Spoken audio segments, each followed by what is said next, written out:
The killing of unarmed teenager Michael Brown in Ferguson, Missouri, is one of hundreds of police-involved deaths in the U.S. each year. Days after the Ferguson shooting, police in nearby St. Louis shot and killed Kajieme Powell, a mentally disturbed man who was holding a knife. He got his gun out. In New York, marchers protested the treatment of Eric Garner, who died in July after police used a chokehold on him while arresting him for a misdemeanor. An investigation is underway.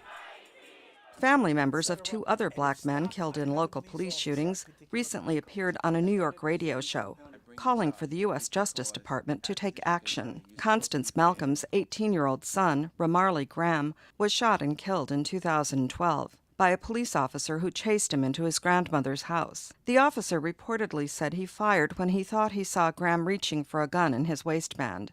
No gun was found.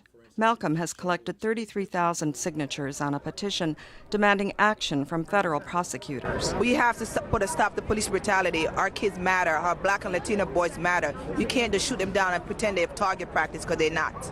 The FBI says local police departments report a total of about 400 justifiable killings by police per year. But the FBI does not verify the accuracy of the reports, and police killings considered unjustified are not included.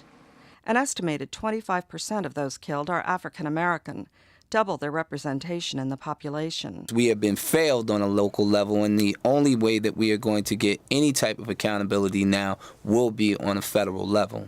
Kenneth Chamberlain's father, retired Marine Kenneth Chamberlain Sr., lived alone in White Plains, New York, and suffered from heart disease. He was fearful and held a knife when police banged on his door after he accidentally triggered his medical alarm pendant. I know I'm going to get hurt. Mr. Chamberlain, leave. I can't leave. We've got to check me out. Leave and put the knife down. Put the knife down. Much of the 2011 incident was recorded by the Medical Alarm Service and a camera on a police taser. Police refused Anice's offer to help calm her uncle. After an hour, they forced entry, tasered, and shot beanbags at Chamberlain, and then 2 live rounds. And you can listen to it, and I've challenged anyone to listen to that audio and tell me that you don't come back with a fact-based conclusion that there was misconduct or murder.